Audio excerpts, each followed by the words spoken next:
Well, whilst he's waiting to join us, what a wonderful opportunity to make a donation. Just as I say that, here he is. Ozzy, welcome to the show, sir. You are muted at the moment. Thank you. Sorry about that. Can you hear me now? Perfectly. Very good. Very good. Now, I think.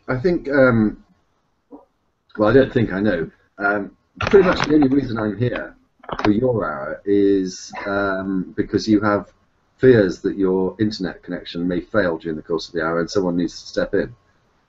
Yeah. I posted a very moving, may I say, video yesterday explaining about the event and what you'd be doing and inviting questions from your subscribers. And when I looked at the video, which had only been up a short while, you had an enormous amount of questions that people were posing towards you. So I'm just going to let you deal with the hour. If your connection breaks, yep, not a problem.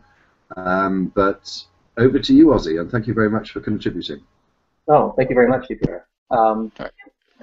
Yeah, for those who are watching. Oh, hi, Drag. Wait, oh, this is, okay, I was wondering why I was saying that Ozzy was calling me. I was like, oh, we're going to talk to Ozzy. Okay, this is your section. I'm going to leave now. Yeah. Okay. Get out of here, Drag. All right. You're upstaging me, man.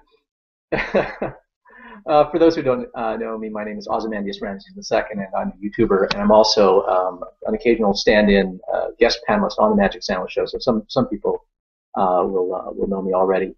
And as DPR said, when I was thinking about what I would do with my hour to contribute to this 24-hour fundraiser, I thought, I passed a couple of milestones with respect to my subscriber count, and I had never done a Q&A session, which is something that a lot of people do when they reach a certain number of subscribers. They solicit questions from their subscribers and viewers as a kind of thank you to sort of divulge a little something about themselves and answer questions that people might have either about themselves or about their outlook on things. So I thought I would use this occasion to do that, just to keep it light. So I solicited questions under my video, and I got a lot of questions. Some of them philosophical, some of them about the atheist community, some of them from theists, some of them from atheists, and some of them more than a little personal. But I'm going to try to be as candid as I can and blast through as many questions as I can. So I'm afraid when it comes to the philosophical questions, I'm not going to be able to sort of dive as deep as I would like, because I really want to press through as many questions as possible.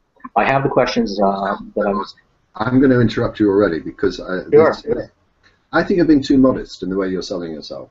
I want it to be known because it has been known publicly by Matt himself.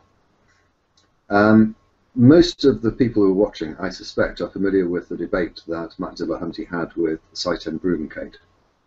And in a Skeptic Fence show, within the last couple of weeks, although I was privy to this information, Matt made it public that you were one of the people that he consulted about how to conduct the debate and what sort of arguments would be raised and how they should be countered. So I think you need to big yourself up a little bit about that. So now I've done that for you. Just out of curiosity, I'll ask the first question. Sure. No doubt you watched the debate. Did it go in the way that you imagined it would? And did you recognise in Matt's arguments some of your advice? Yes and yes. The first thing that has to be said, though, is that Matt Dillahunty really knew the kinds of arguments that he wanted to put forth, and it's not like I sort of hand-fed him any arguments or anything like that. I mean, the man thinks for himself, and he really didn't need my assistance. What happened was he'd seen some of my videos on presuppositionalism. He liked what he saw, and he sent me a thank you, simply a thank you saying, you cleared up a couple of things for me. I think I might have made a mistake here or there if I hadn't seen your video, so thank you very much. That's all he did. And so I extended a hand and said, hey, listen, if you want a sounding board for your ideas prior to the debate, feel free to hit me up anytime for a hangout or something. So we had a conversation, a hangout, and then we had a few email exchanges. And so, yeah, I think he took on board some of the things that I had suggested, but it has to be said that he he knew what he wanted to say and the kinds of arguments that he wanted to present. I mean, he is by no means a novice in dealing with presuppositionalism. So while I did recognize certain differences in emphases as a consequence of our discussion, I don't want anyone to come away thinking that Matt Dillahunty was sort of is beholden to me for how the debate went. And as for how the debate unfolded, I literally knew what he was going to say. I knew what his opening statement was going to be, and I saw the draft of his opening statement and his rebuttal, which he prepared in advance. I'd seen various drafts of it. He was kind enough to share that with me and asked for my input. So I think my contribution is not to be overstated here. I mean, I think that his debate really was a triumph. There were some things that I disagreed with that I would have done differently, where I thought he could have done better, but that would have been the case no matter who was debating.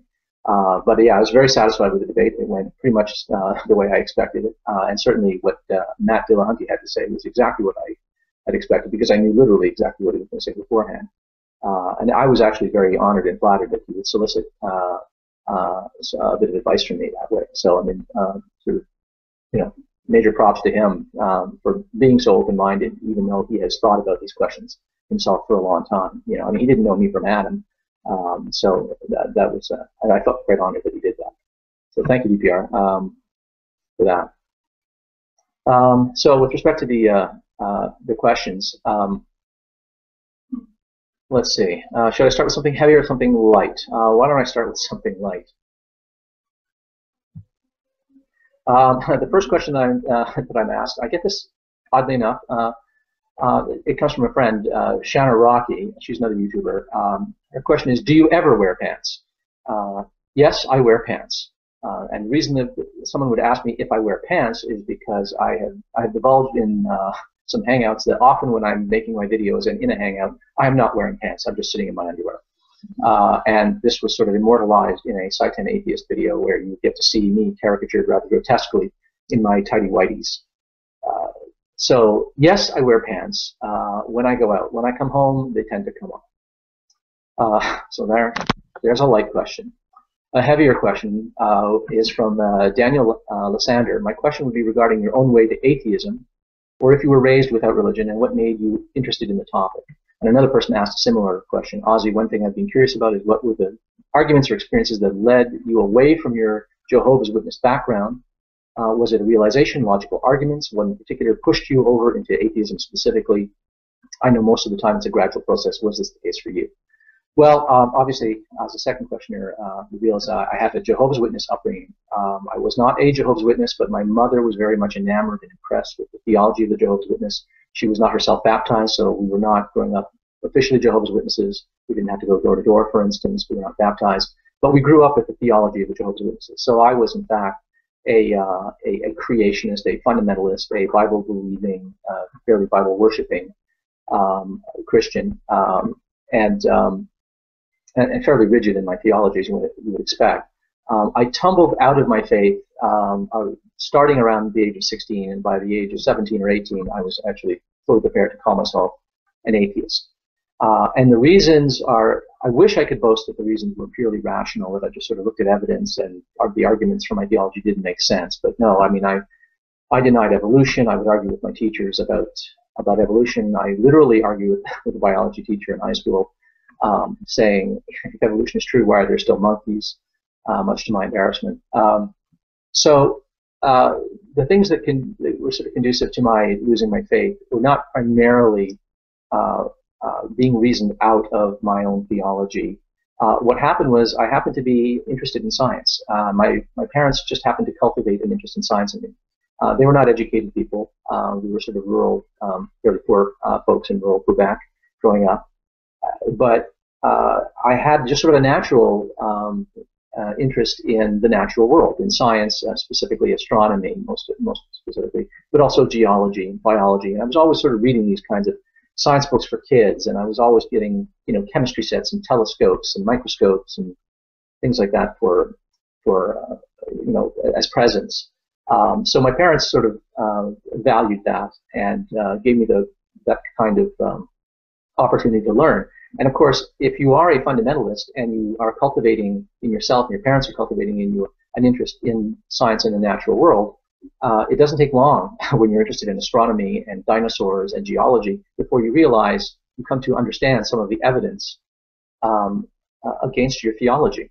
And it just was not squaring with what was in the books that I had been raised to believe in.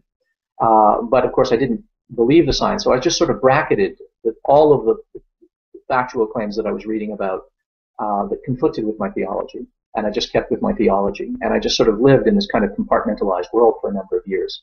But slowly, what happened were a number of minor things, but one big thing that happened really was not a purely rational thing; it was more an emotional thing. I really admired the kind of intellectual honesty and openness of science. And I was impressed, especially in high school in chemistry class, with the periodic table and what the periodic table represented, that every element in the periodic table, where it stood, its atomic number and its atomic mass, its position in the table allowed us to predict its properties.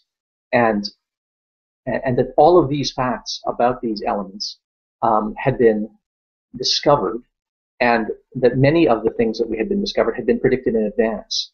And looking at the periodic table, originally I used to think it was like looking at the mind of God, but one of the things that impressed me about it was that this was an explanation. This is what constitutes an explanation, as opposed to all of the stuff that I had been taught to believe about explanations about how God created the world and how He created light. Those were all just stories. There was no evidence behind it or anything like that. Everything about God and what He could do and couldn't do and why He did things was purely stipulated. It was merely stated that God had these motivations and had these capacities. Nothing was discovered, and that was a kind of it was a shift in values. I valued intellectual satisfaction so much, and I found that the intellectual satisfaction I got from my religion was so impoverished that I had to let that go. And that's what happened. And that's how I tumbled out of my faith. And I happened to move away from home. Right around that time, I was starting CEGEP for college.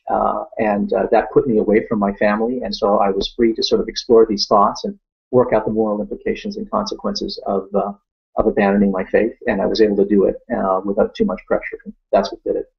So that was a long one, a long answer. I hope the rest will go faster. Let's go with another light question. Here's a deeply personal one. How old were you when you lost your virginity? I was 19 years old. I was actually in university. I don't think I need to go into more detail than that. Yes, it was with a girl. Okay. Sebastian, my wife is laughing in the background here. If you could be wrong about something, Sebastian Frintzer asked, if you could be wrong about something, can you really say that you know it? Doesn't that just mean that you think you know or merely believe it? And I think this is a question that is sort of motivated by encounters with presuppositionalism. Presuppositionalists like to say that you have to be certain in order to know something. This idea that certainty is an ingredient in knowledge is a kind of a weird thing. It's something that most epistemologists, or people who specialize in questions of knowledge and philosophy, do not necessarily accept. There are some who think that certainty is an ingredient in knowledge, but most epistemologists today, I dare say, would reject the idea that one must be certain.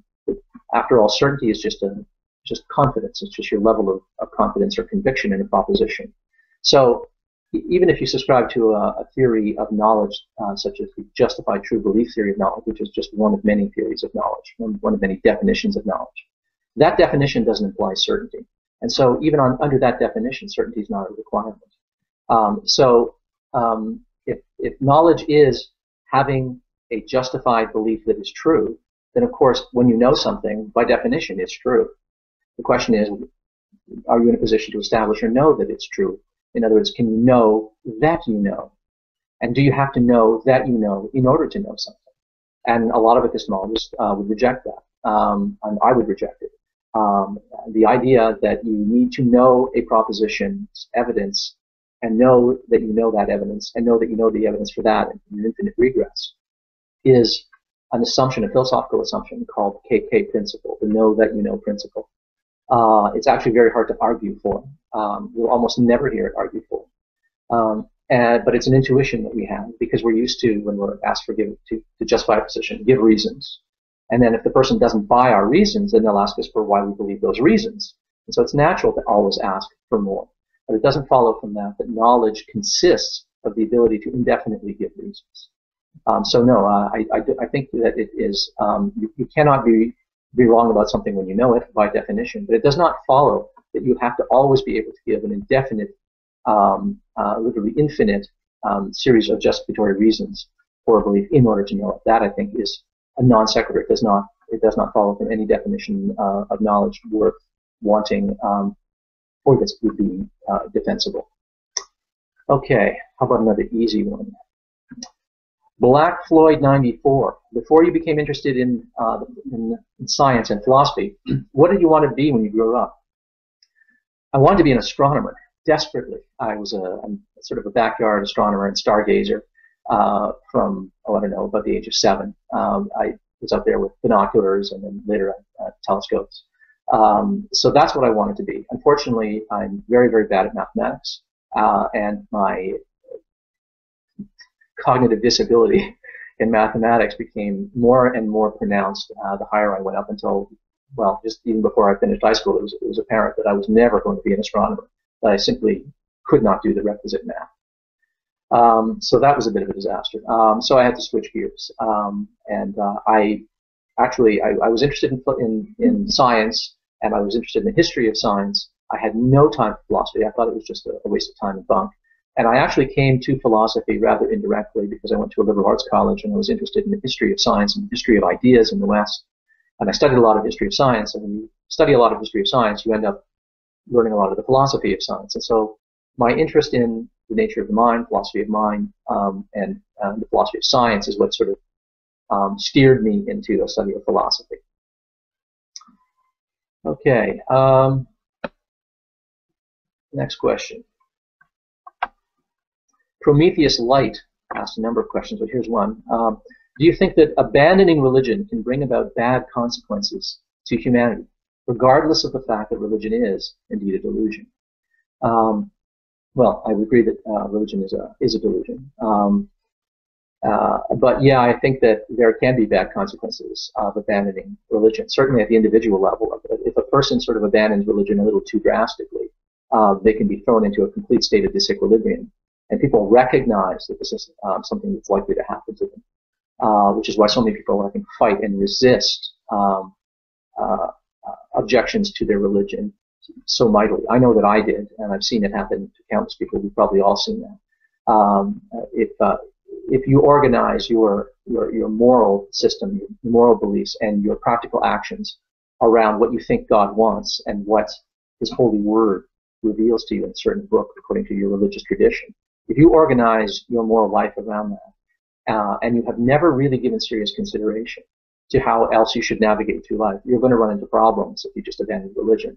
There are a lot of people in the world who do a lot of good only because of their religion. I mean, we hear it all the time. I would be a murderer, or I would be selfish. I would not give to charity if I didn't have my religion. I mean, there are really people whose, I think, natural moral inclinations, their positive inclinations and moral impulses, their benign moral impulses are really quite atrophied and undeveloped, and are really shored up only by their religion. And because their natural impulses are not cultivated and developed, they realize that in the absence of their religion, they would have no strong motivation to do the right thing.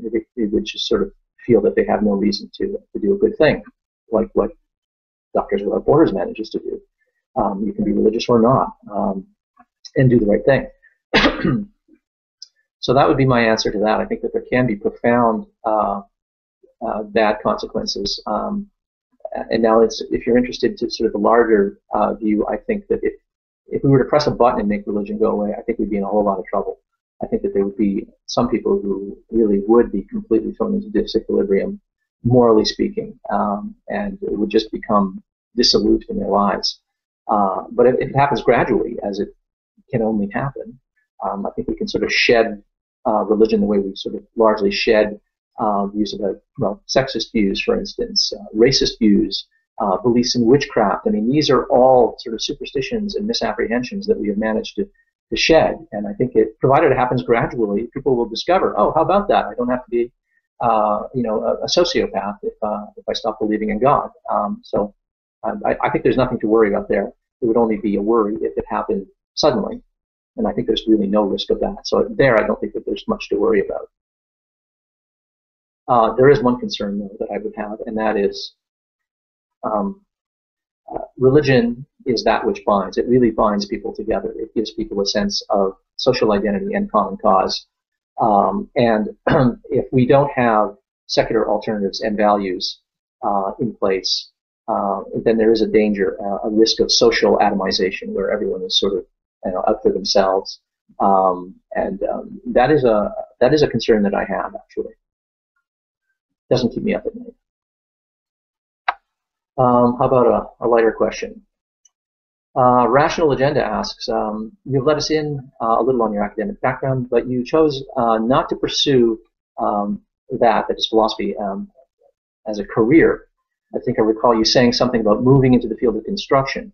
So the question is, seeing as you obviously still have a keen interest in philosophy and the philosophy of science, why the choice that you made? Well, I never moved into the field of construction. I was pursuing an academic career. I wanted to be a philosophy professor. I went to grad school for it.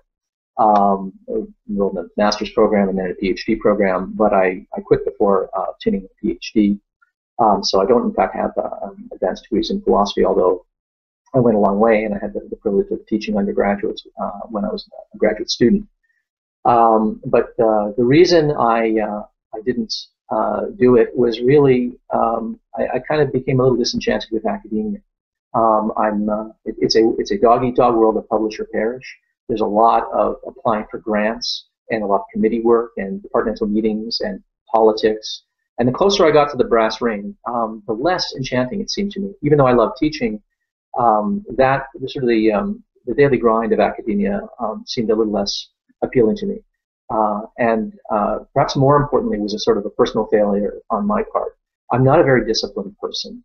And in order to be a successful academic, you have to be disciplined. There's no one sort of insisting that you hand in a paper or that you write an article, or that's not happening. You have to do it on your own. You have to develop your own research program. You have to pursue it. You have to keep abreast of what's going on in your field. You have to write. You have to publish. And I was never that self-disciplined. I always needed the sort of the carrot and the stick of either a bad grade or an A+ or something like that to keep me going. I needed the threat of the disapproval of my professors and the approval and the approbation of my professors to sort of keep me going. And as you move up in grad school, there's less and less of that, and there's more and more onus on you to do that.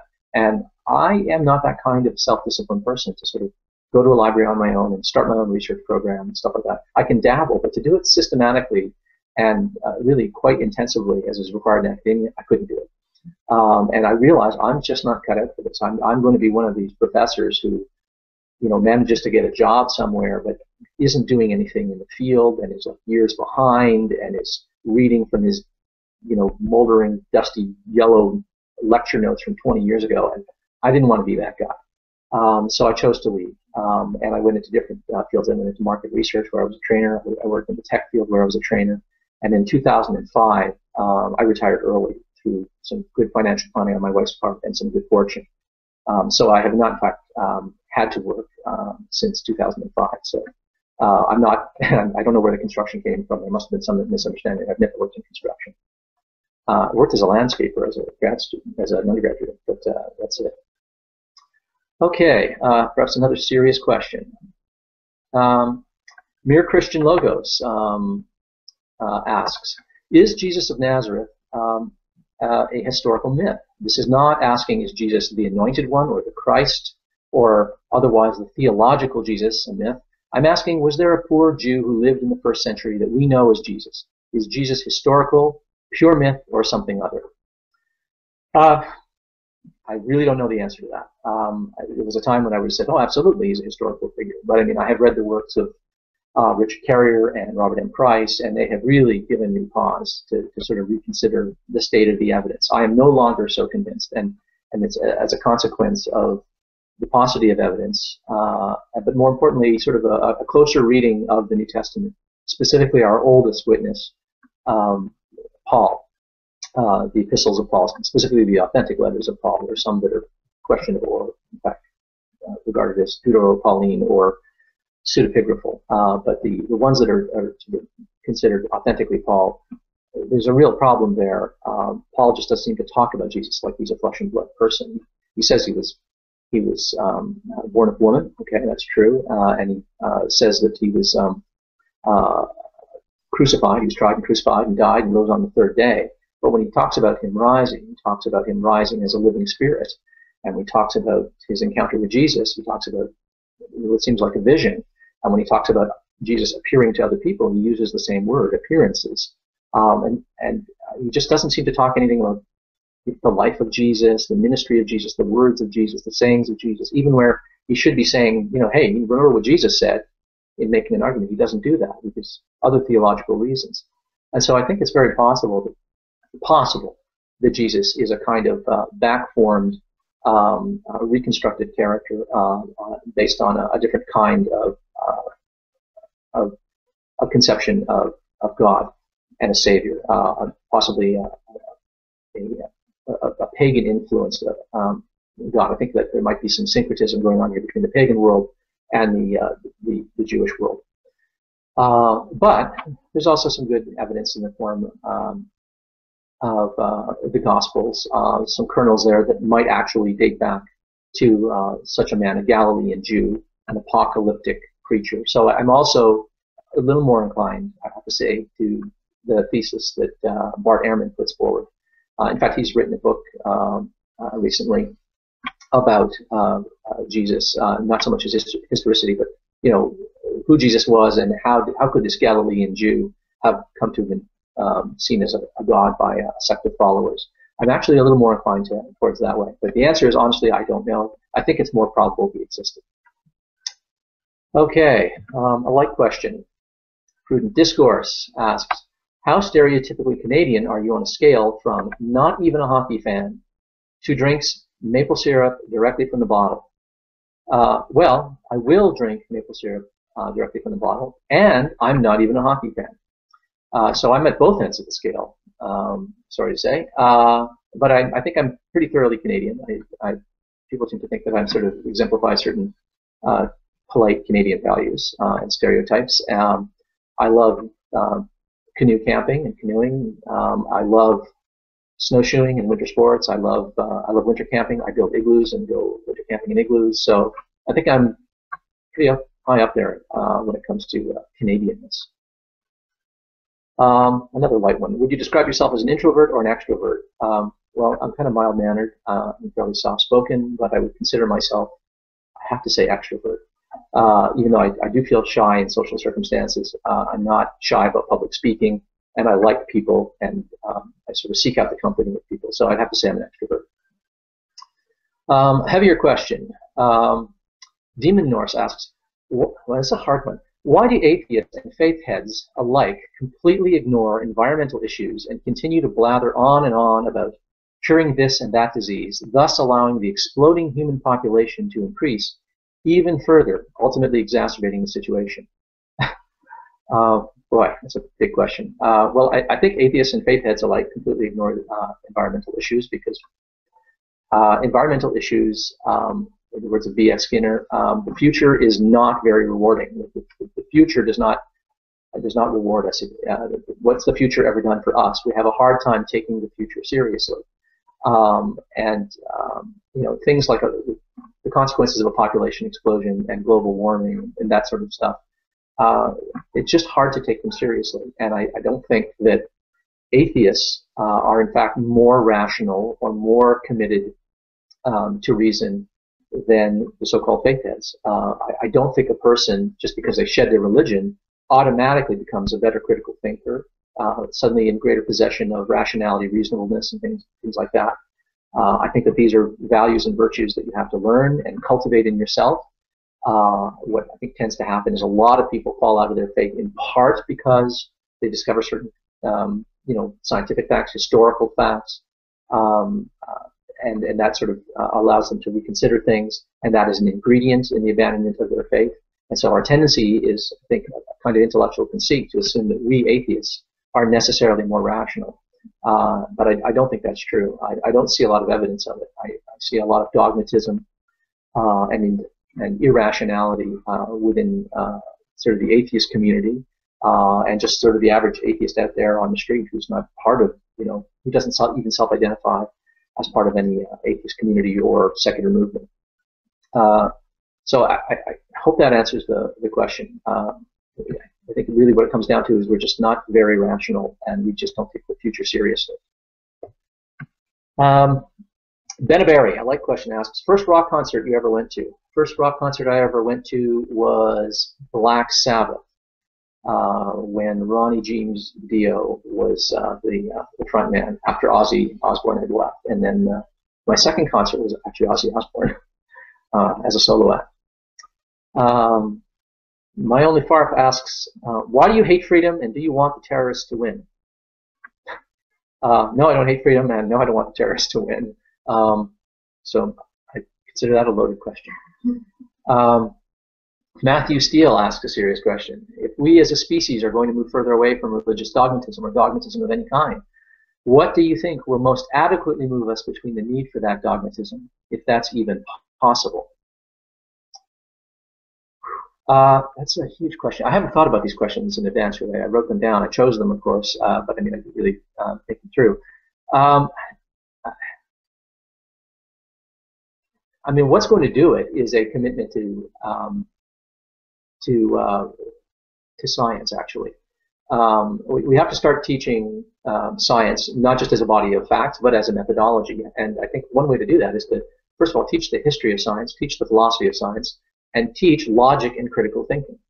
So I actually think that philosophy taught at an earlier age would go a long way. A lot of people in our community are rather hostile to philosophy because most people, when they come by philosophy within our community, come by it by way of theological arguments. And they think that that's the state of the art of philosophy. But in fact, practically everything in our toolkit of critical thinking, everything about inductive reasoning, formal logic, Occam's razor, I mean, this was all delivered to us by philosophers. So to sort of evacuate philosophy from the equation, I think, is to evacuate one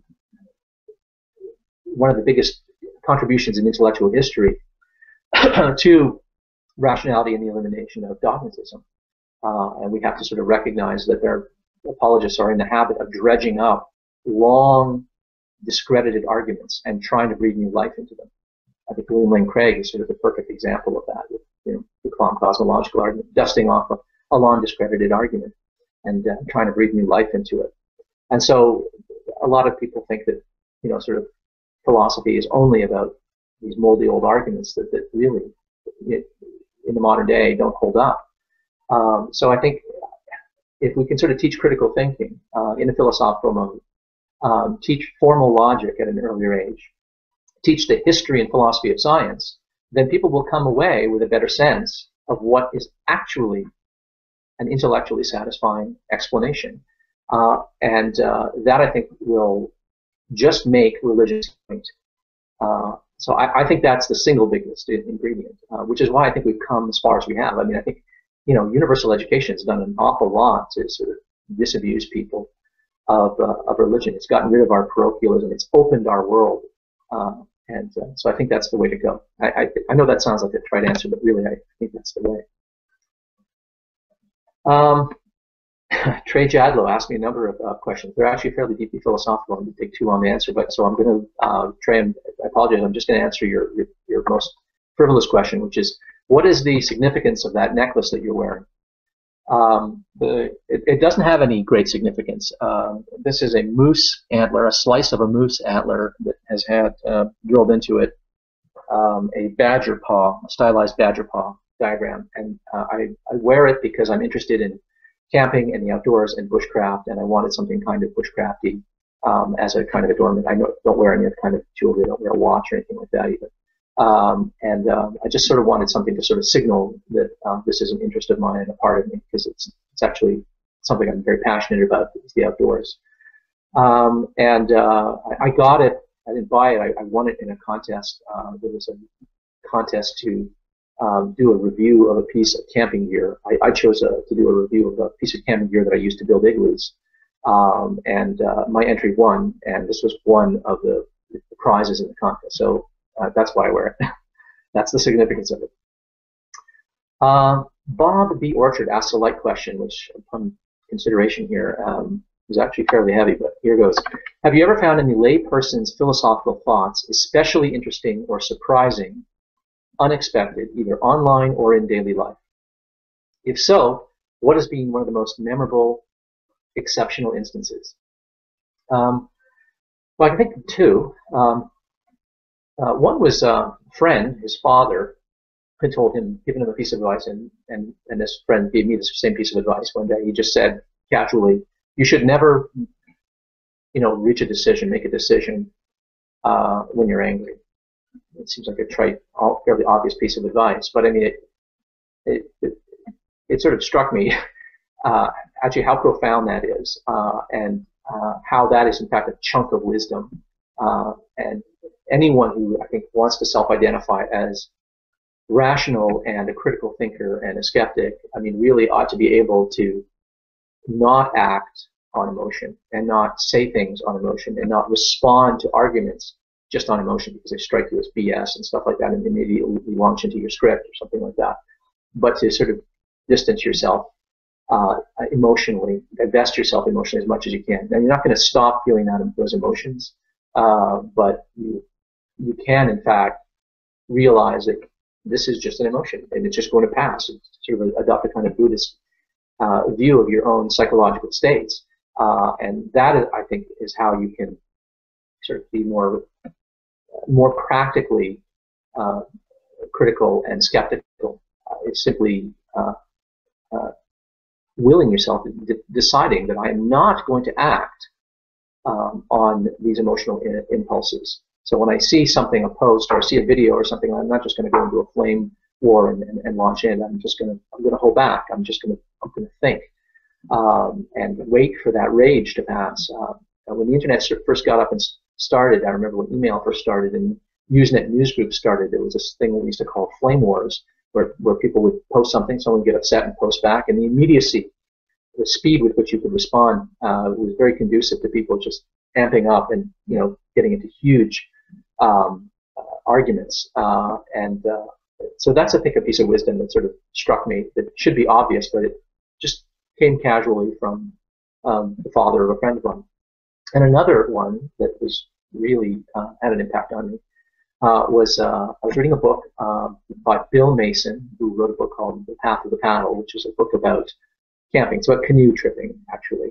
It's not a philosophical work, it's a how-to book on it. And I read it when I was sort of getting into, discovering getting into canoe camping. And he says in that book, in the preface, I believe, or in the introduction, that the canoe is the most beautiful and exquisite and ingenious human invention ever. That's his view. And I thought, well, what a crazy thing to think, but the more I thought about it, the more I realized, actually, there's actually some incredible truth in that. And when you think about what a canoe is, a birch bark canoe, for instance, okay, the traditional canoe, a birch bark canoe, from Canada, part of Canada I'm from, birch bark canoes would have been the kind of canoes that were used, not dugout canoes. So when you think about something like a birch bark canoe, I mean, for what it's supposed to do, there's no other vessel that can do what it does. We can't even today, with our modern materials and technology, build something that is as good as what those people built. I mean, this was a device made entirely out of natural materials that one person could build on their own with skill, using only primitive tools and found materials. It was light enough to carry around dangerous obstacles, but could navigate, carry themselves, their families, and their goods enormous distances, and it could be repaired when it was damaged effortlessly. I mean, I could give you a modern canoe. I have a modern canoe, and I mean, if it gets damaged out there in rapids, I'm in some pretty stuff.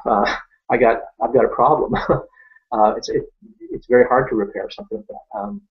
And even if you think of something like a nuclear submarine, what could be better, more beautiful, and more perfect than a nuclear submarine? Well, yeah, but you need an army to build that, and you need an army to sustain it and man it, and you can't go fishing in a little creek and navigate through a brook. So given what the birch bark canoe was for, there's no better craft. We still don't have a better craft. So for the purposes to which it was intended, it is absolutely a magnificent piece of ingenuity and engineering and resourcefulness. And so there's another sort of practical piece of wisdom that sort of made me think, yeah, okay, maybe not be so, I don't know, maybe not evaluate culture so necessarily from our own modern day perspective, but sort of try to appreciate the needs and exigencies of the time. So that actually was sort of a fairly profound insight to me when I first heard it. Acetominophen asks, your French sounds Canadian. Yes, I am French Canadian. French is my first language. English is my second language. I pursued all my education in English, so I have a good command of English, a better command of English than I do of French, in fact.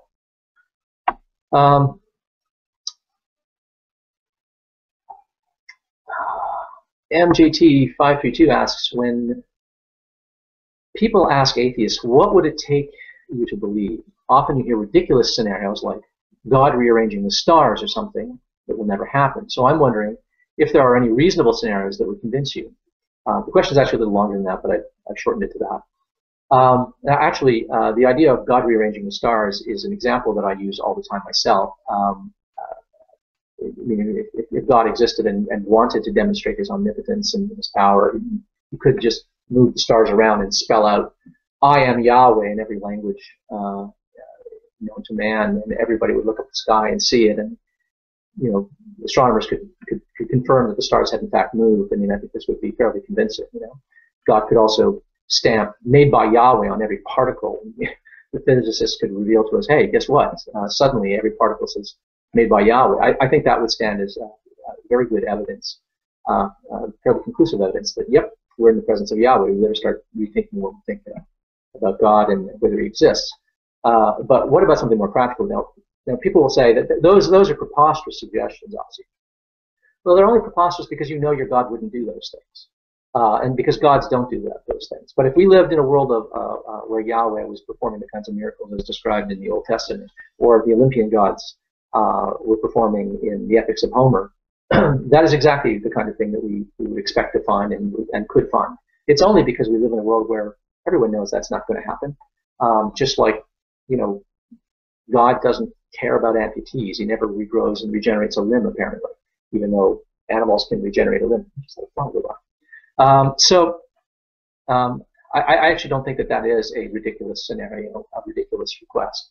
But if you want something more mundane, archaeologists and historians could discover the Ark on Mount Ararat. We could discover that, in fact, there was a Garden of Eden. We could find something that answers to the Garden of Eden. We could find evidence of the ruins of the Tower of Babel. We could find evidence of a mass exodus of Jews out of Egypt in the desert who'd spent years wandering.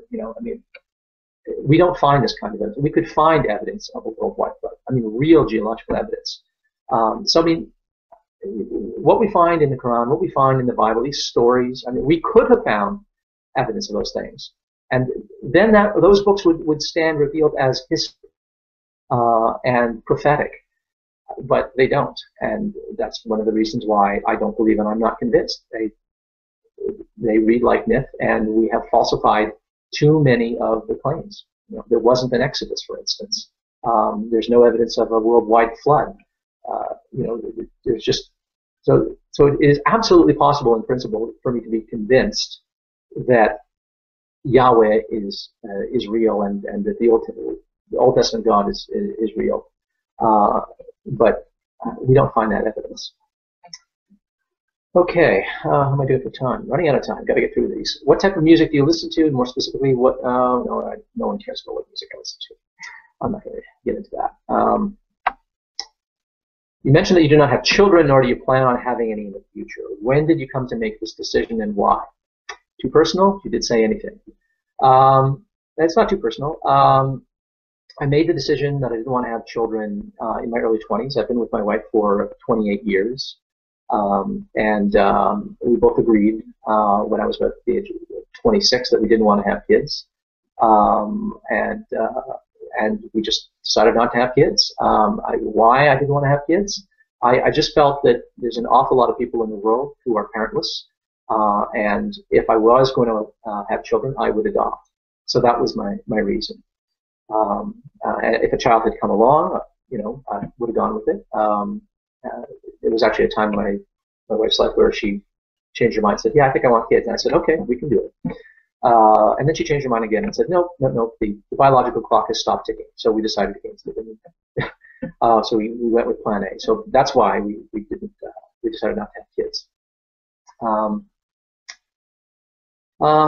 Gavin Smith. Oh, here's a question I get a lot. What books should newbies to philosophy read to gain an understanding? Well, if you're interested in philosophy and you don't know where to begin, this is an answer that I actually worked at in advance. I have them listed here. The first is a very, very short book by Bertrand Russell. It's very clear. It's very short. You can read it in a few sittings, actually. And it's called The Problems of Philosophy by Bertrand Russell. It's excellent. It's clear. It's short, and it will give you an overview of some very important, fundamental chestnut problems in philosophy. I'll look at some of the approaches that have been taken and their shortcomings and what are better approaches and stuff like that. It's an old book, but it's a really good book. Another is another short book called Minds, Brains, and Science by John R. Serrell. He's a professor out of Berkeley, still alive. He's a philosopher of mind and a philosopher of language. He's someone this is actually a book that's sort of one of the ones that sort of turned me on to philosophy. It's a book that talks about philosophy of mind. It talks about the problem of strong AI and the Turing test, and could we build a computer that could think. It addresses questions like why exactly are the natural sciences able to produce better models, more predictive models, more valuable models, more robust models than the social sciences? I mean, it's not like the social sciences aren't trying to apply the methods of the natural sciences. Why do we see a kind of success in the natural sciences using the same methods that we don't see in the social sciences? So it's a book that addresses those kinds of questions, and it's actually a set of brief lectures that he read for the BBC, transcribed into a book. It's again a very short book, very easy to digest. So if you're interested in philosophy of mind, AI, and the nature of science and the social sciences, it's a great little book. Another, if you're interested in philosophy of mind specifically, is Matter and Consciousness by Paul Churchland. This is a kind of intro college text. If you're going to take a course in the philosophy of mind, this is the kind of thing that you might go through all the theories of mind. The mind-body dualism, property dualism, substance dualism, functionalism, type identity theory, token identity theory, all of these theories, behaviorism, all of these theories are found there and very clearly explained. It sort of lays out the landscape. Another book, especially if you're interested in philosophy of science, that I would recommend, and it's not the last word on the subject, but it's a really good place to start, is a book by Thomas Kuhn, many will have heard of, called The Structure of Scientific Revolutions. It's excellent. It was highly influential. If you've heard the word paradigm bandied about, this is where that word really took off and came into vogue. So The Structure of Scientific Revolutions looks at the history of science and the philosophy of science and examines the logic, the engine of how science proceeds. And then if you want a big historical overview, again, another book by Bertrand Russell is The History of Western Philosophy. I'd recommend that one with enthusiasm. It's very highly biased, but it doesn't matter. When you're starting, you've got to start somewhere, and so you might as well start with a very well-read and well-respected book, even if it has its biases. Another light question.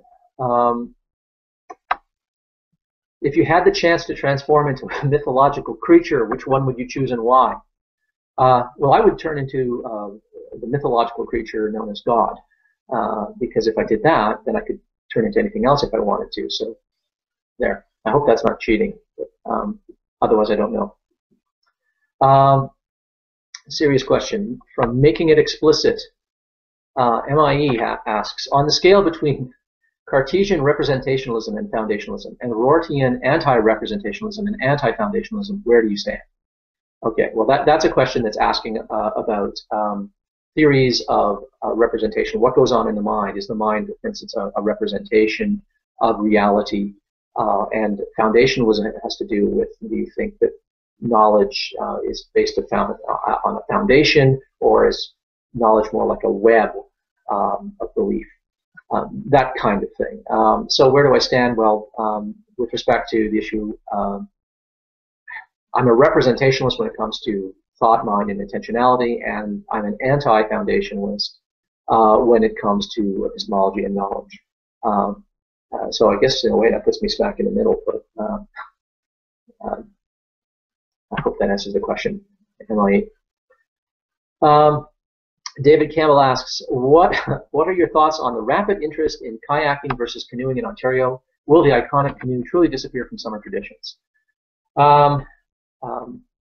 No, the kayaks are fun, but if you want to go camping, you need a canoe. You need to carry gear, and you want to bring your family. You want to bring a pet, and kayaking is great fun, and it's easy recreation. You sort of move faster through the water, but try portaging a kayak. It sucks. You can't carry much gear in a kayak, so no, the canoe is not going anywhere as a recreational vessel. If anyone's interested in going camping, you do it in a canoe. If you do it in a kayak, you're just making your life difficult. Spydrebyte asks, oh, geez, this is a really good one. Something I've been wondering for a while and been unable to really find an answer due to being a layman. Apologies if it's not a good question. What are the implications of philosophy, epistemology, metaphysics, logic from the discovery of completely unintuitive phenomena within fields of science, specifically quantum mechanics, the uncertainty principle, entanglement, superposition, fluctuations, tunneling, etc.? Yeah, you could add a whole bunch of other things to it too. There's all kinds of counterintuitive things in type of relativity, for instance. I think, what are the implications for philosophy? The biggest implication for philosophy, I'll sum it up in this way, is the biggest implication for philosophy is one should never confuse a failure of imagination with an insight into logical or metaphysical necessity, which is what happens a lot in philosophy. A lot of people sort of think an idea through and they go, I don't see how that could be possible. And they, because of a failure of imagination, they think, it could not, I can't see how it could be true, ergo, it's impossible. Ergo, the theory is false. Well, that's a terrible way to do philosophy. You shouldn't confuse the limits of your imagination for an insight into the limits of the possible, and much less the limits of the actual. So that, I think, is sort of the biggest limit. I mean, there's a lot more to say that, in answer to your question, Spydrebyte, but that would be sort of a quick capsule summary of what I would say to that. Colliding membranes. Boy, you asked a lot of questions, colliding membranes. Okay, well, I don't want to ask a bunch of questions, answer a bunch of questions from one person. So I'll say, what actor would you play? Would play you in your life story? Jim Carrey. Just when I thought about, because a lot of people think I kind of look like Jim Carrey, or that he looks a bit like me. I used to see it when I was younger, not so much now. User Hugh Jarce, great name, Hugh Jarce. I've got one for you, Ozzy. When it comes to the question of whether or not there is a God, do atheists have the burden of proof? I heard Matt Dillahunty use a courtroom analogy to say that he finds God not guilty of existing, and other atheists say that they simply are not making a claim at all. So no evidence or proof is required. What's your take on this? I'm going to actually make a video about this question. I think that, in fact, anyone who believes that there are no gods, it doesn't matter how you define atheism. It doesn't matter if you define atheism as a lack of a belief in God or the belief that there is no God. The question is, if you believe there is no God, forget the definition of atheism. If you believe there is no God, then that is a position on the question of the existence of God, and you do bear a burden of evidence. It is, in fact, a very light burden of justification. It's very easy to discharge, and I intend to make a video on this. So strictly speaking, yes, we do have a burden of justification for atheism, as I see it. It's nothing odious, and it does not discharge the other person of their burden. It's not. There's this misapprehension that people have that if you admit that you have a burden, you're discharging the other person of having a burden. It's not like in an argument, only one person has a burden of justification. Everyone has a burden of justification for every position that they hold and every claim that they make, period. It doesn't matter if it's positive or negative. Okay. Sorry, I just got a message from my wife here. All right. We've got 5 minutes left. Sure. I do like to leave a 2-minute break so people can go and donate to the charity. But there was one thing. Oh, I'm terribly sorry. Let me turn my camera on. That's incredibly rude of me. There was one thing that I thought the last hour was absolutely fascinating, and thank you very much for it. But one thing that I'd like you to address in the 2 minutes that you have left is this, and it goes back to a question that you answered only a few moments ago about, and I didn't scribble it down quickly enough, so I sort of like reconstructed it, and I may misphrase it, but you were asked about either the failings or the limitations of philosophy to come up with scientific ideas and whatever. Do you recall the question that I'm referring to? Yeah, I think that the question was, let me look back at it. It'll just take me a second here. Please. What are the implications on philosophy, specifically epistemology, metaphysics, and logic, resulting from the discovery of completely unintuitive and counterintuitive phenomena, such as quantum mechanics? Yeah, that was it. And you gave a very good answer, but what struck me whilst you were answering it is that, and this may be a completely naive question, and I apologize if it is, but philosophy was never defined, and I'm very curious to know what your definition of philosophy is. Yeah, well, I have a very open definition of philosophy. I mean, I don't have a definition of philosophy. I mean, philosophy is the repository of all of the questions that we have, where there is, in fact, no other way to answer them. When we have a way to answer a question, when we have a decision procedure, when we have a paradigm in place that allows a certain question to admit of an answer, it becomes either a historical question, an art history question, a sociology question, a physics question, a chemistry question, a question for a plumber, But when you have questions that are left over, and they tend to be hard questions, big questions that don't readily admit of an answer, that's where the philosophers have to say, okay, well, we don't have an answer to this question. We don't even have a discipline that looks like it's capable of addressing this question adequately. We don't seem to yet have the conceptual tools. So what do we have? Well, we have our reasoning. We have our critical thinking skills. So what we're going to do is we're going to look at every branch domain of knowledge, and we're going to try to press everything we know and our critical thinking tools, and we're going to try to apply that to the problem, and we're going to throw out ideas, and we're going to put everything up against the task of human reason to see what makes sense and what doesn't. And that's why philosophy doesn't deliver conclusive answers. We shouldn't expect it to. Out of philosophy can come a discipline, a paradigm, a program for machinery for answering questions.